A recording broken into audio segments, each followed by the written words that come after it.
Start.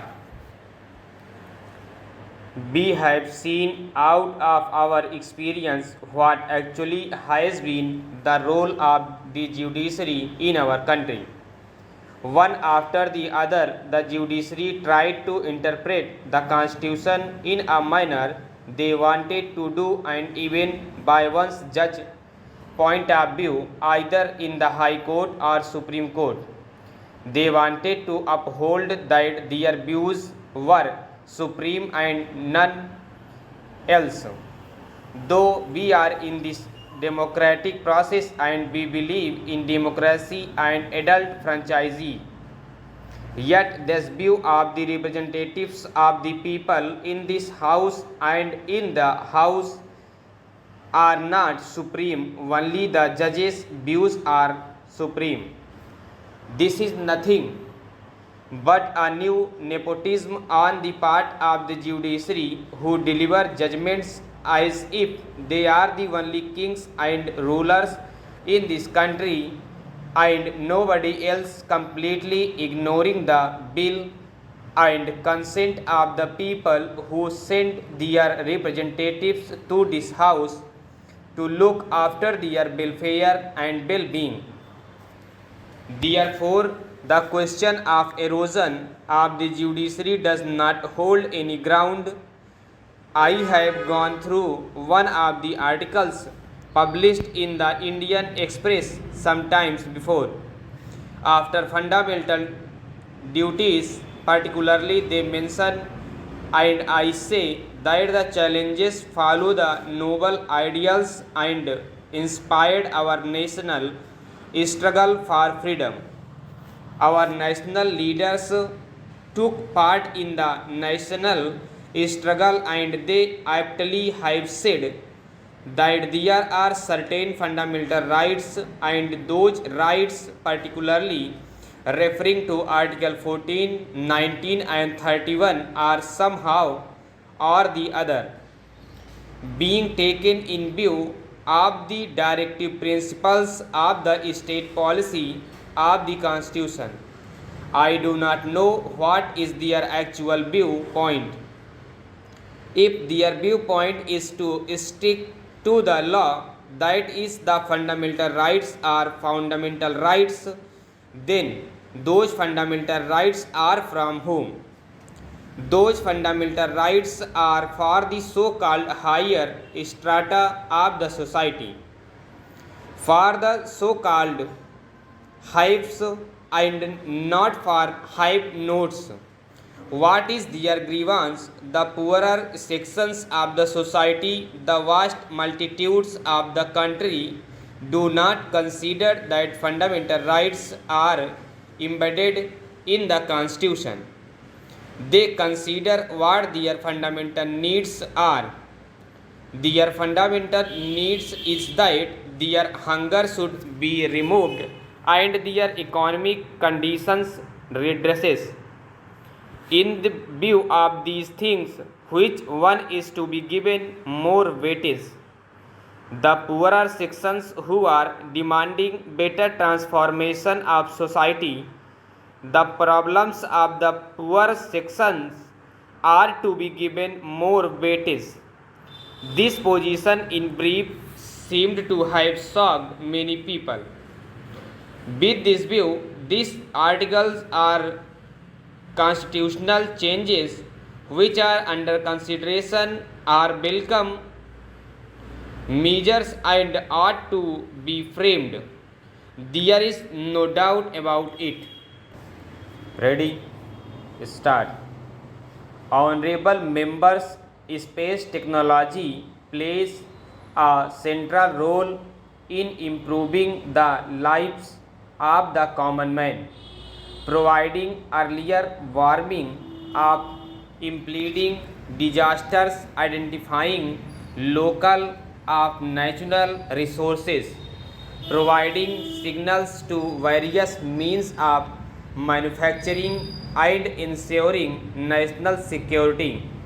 It is the endeavor of my government to maximize the use of space technology for human welfare. several facilities such as roads, houses for poor, farming or equipment for fishermen have all been linked to space technology.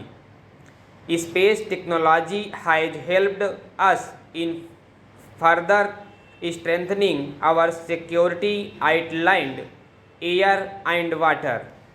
Our expertise is accurate, weather forecast has improved. This was evidenced during the recent cyclone Fali. This struck the eastern coast of the country. Due to accurate information and timely preparation, large-scale destruction to life and property was averted.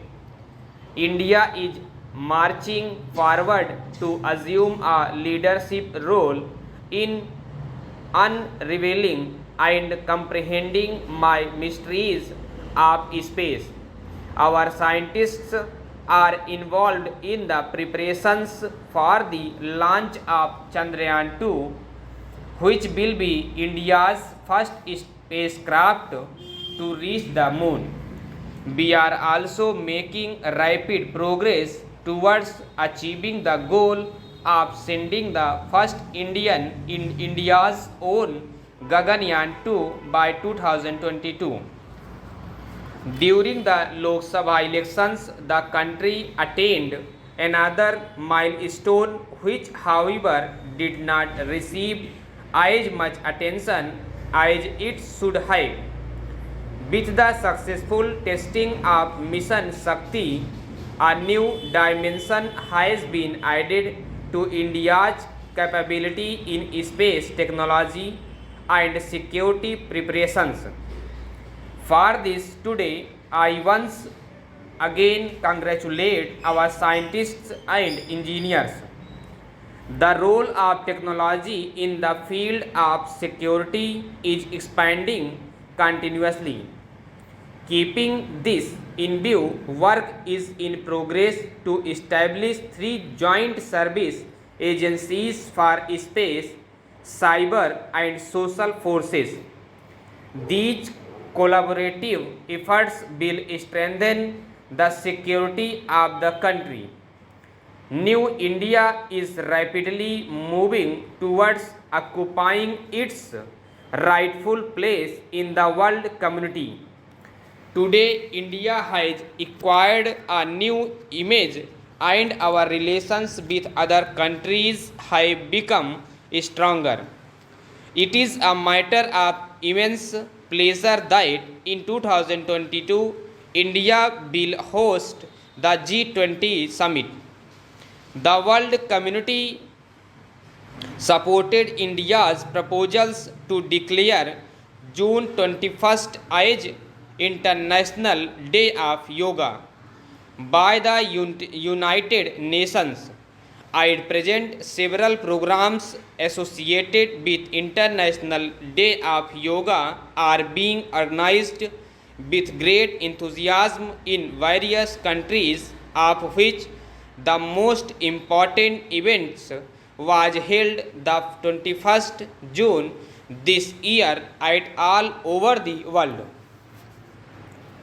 Start. Honorable members, the world community supports India's position on various issues such as climate change, economic and cyber crime, action against corruption and black money, and energy security. Today, the whole world stands with India on the issue of terrorism. Designation of Masood Azhar responsible for dastardly terrorist attacks on our soil as a global terrorist by United Nations is a major testimony to this fact. My government's neighborhood first policy is an evidence of our approach of according priority to South Asia and countries in the adjoining region. India will play a crucial role in the progress of this region. Accordingly, trade, connectivity, and people to people contact are being encouraged in this region. My government is also conscious of protecting the interests of Indians living and working abroad. Today in India, if caught in any crisis abroad, is confident of receiving timely help and relief. Several services ranging from passports to visas have been made easily and accessible. Due to the efforts of my government, India's philosophy, culture, and achievements have got a distinct recognition at the global stage. This year, the 150th birth anniversary of Mahatma Gandhi, which is being celebrated world over, will provide a fillip to India's thought leadership. Similarly, programs related to the 550 birth anniversary of Guru Nanak Dev Ji will help spread the light of India's spiritual wisdom throughout the world. New India will be sensitive and also economically proposed, but for this to happen, nation's security is of utmost importance. My government accorded topmost priority to national security. Therefore, effective steps are being taken to tackle terrorism and Naxalism. India has amply demonstrated both her intent and capabilities.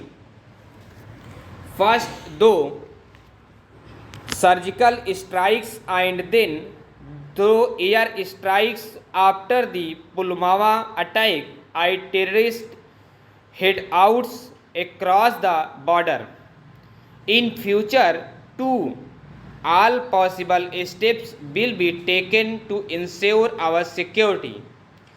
Illegal pose a major threat to our internal security. This is leading to social imbalance in many parts of the country, as well as putting a huge pressure on limited livelihood opportunities. My government has decided to implement the process of national register to citizens on priority basis in areas affected by infiltration. Security along the border will be further strengthened to prevent infiltration, while on the one hand, government is working to identify the infiltrations. On the other, it is also fully committed to protecting the victims of prosecution due to their faith. In this regard, efforts will be made to amend the Citizenship Act while protecting the linguistic, cultural, and social identities. My government is making efforts with complete dedication in this direction for future. Start. Mr. Chairman, sir, I am very thankful to my honorable colleague for having made a very enlightened speech on the bill and the various issues involved. There was a considerable discussion on the merits and demerits of the legislature. I must thank various honorable members for the very learned and profound discussion which they have had here in this house today. While thanking them for that, I must say since that question was not an issue before the House. I will not waste the valuable time of the Honorable House by replying to that. In the statement of objects and reasons of the bill, it has been stated that equal representation is the main object of federalism or something to that effect. While agreeing that is one of the purposes or one of the objectives, I cannot agree that is the sole objective or the purpose. Considerable discussion has taken place amongst the constitutional essays have been written. Books have been written about this question. While conceding to what my honorable friend has said, that it is one of the purposes, the modern trend seems to be, as one of the constitutional writers has said, that it is not the equality of the states that is the main purpose, but what it calls it is the essence of the statehood that is the main purpose. What is meant by that statement is that in view of the diversity in a state, the various interests in the state, the various sections of the people which constitute a state, it is the representation of sum total of the essence of statehood that is repercuted in the upper house. I think there is much to be said on that. Sir, I was going through the discussion that took place in the Constituent Assembly. Nobody referred to this aspect of the matter because it seems there was a consensus that the second aspect of the problem as discussed by constitutional writers. It is the essence of statehood, namely representation of the various interests, diverse people, diverse culture, and other aspects which is the purpose of the representation in the upper house. As a result, except one honorable member, nobody mentioned even the question of equal representation of states. The main emphasis was on whether there was necessity for a legislature, and on these lines we have had an excellent treatment of the subject in this house. Ready? Start. Mr. Chairman, sir, at the outset, I wish to express my thanks to all the members and the ministers of state of law for their participation in this debate, and I take this opportunity of congratulating the honorable member for what I consider his maiden appreciation in the debate in this house after taking over the charge of the ministry. When I started this debate, you must have noticed that I spoke in a very low key. I spoke in a low key because I was apprehensive that as my amendments are to curtail the number of members of some states, passions may be If passion is the purpose of the discussion would be lost.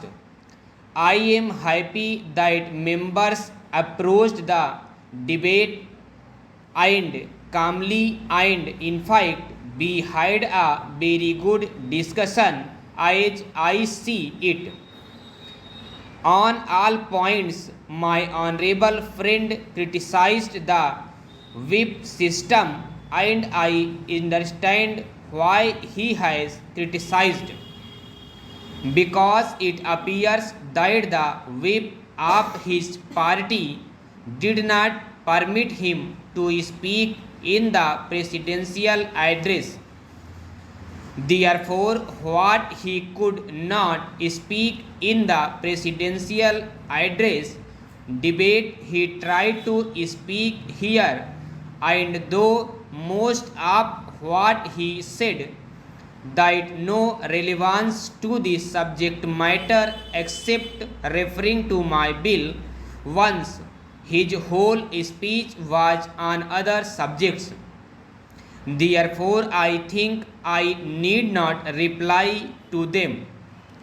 As this morning the Prime Minister has replied to all the points, and during the debate on the presidential address there was enough discussion on these points. My honorable friend has supported me, but as an extremely intelligent member of the House, he has tried to give in a clear way very different political overturn to it. He said that the bill should be the first step for increasing the power of states. I beg to differ from him so far as this is concerned, because I feel that in a country like ours, with so many diversities and forces, there must be a strong center, and one of the essence or basic features of the region.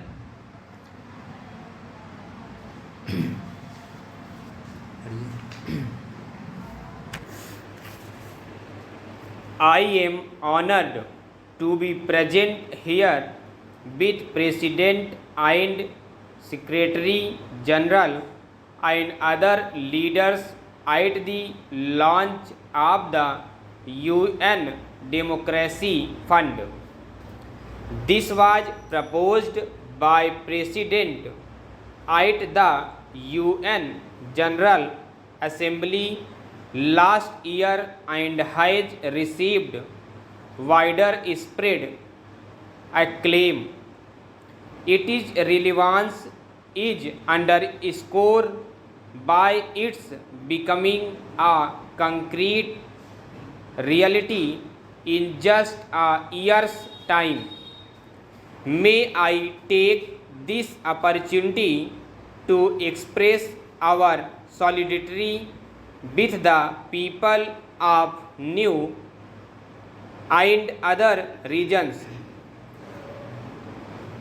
Mr. President, you have our sympathies and support in our efforts to bring relief from pain to the people affected by this disaster. India is proud of its democratic heritage, which is rooted in the country's cultural traditions of tolerance, respect for different viewpoints, and a ready embrace of diversity. Mahatma Gandhi led us into a non-violent struggle not only to free India from colonial rule, but to also ensure to our people the exercise of their democratic rights. him, it was clear that the end of colonial rule would mean very little unless the broad masses of the people of India were empowered with democracy. We were also inspired by the ideals of freedom, equality, and justice that were the hallmarks of the great French and American revolutions. India's awakening to freedom in turn inspired freedom movements in Asia and Africa. A whole family of independent and proud nations took their place on the world stage. India sympathized with and supported their struggle to become masters of their own destiny. For us, the democratic ideal is a common heritage of mankind. Those fortunate to enjoy its fruits have a responsibility to share its benefits with others. As the world's largest democracy, it is natural that India should have been among the first to welcome and support the concept of a UN Democracy Fund. We believe that democracy based on universal adult suffrage empowers the most humble citizen of our country and give him a sense of dignity. Poverty, illiteracy, or socio-economic backwardness do not hidden the exercise of democracy. Quite the contrary, our experience of more than 50 years of democratic rule demonstrates how democracy is a most powerful tool to successfully overcome the challenges of development. But most of all, democracy alone gives a assurance that the developmental aspirations of the poorest citizens of our society will be taken into consideration by such programs. I bring the best wishes, the facilitations of the people of India to this August Assembly meeting in its historic 60th session. Start.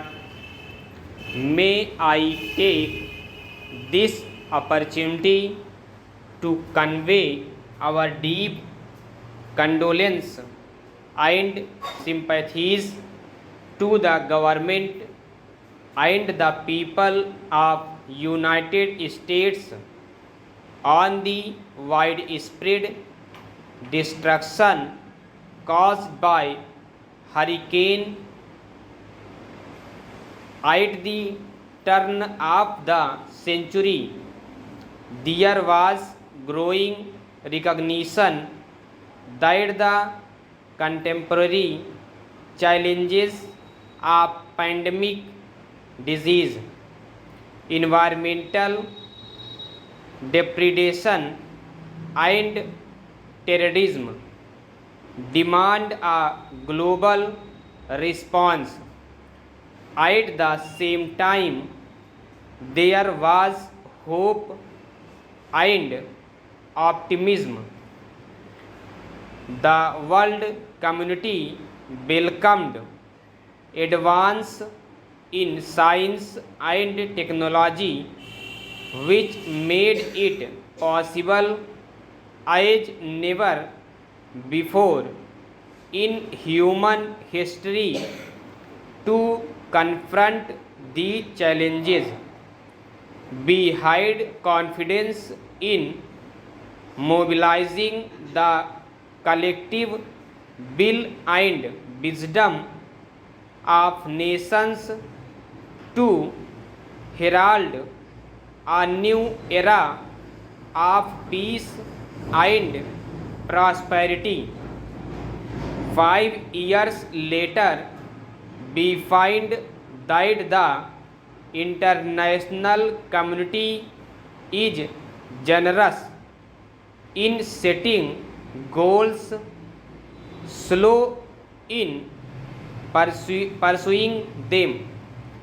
We must therefore make greater efforts to mobilize the needed resources to meet the Millennium Development Goals.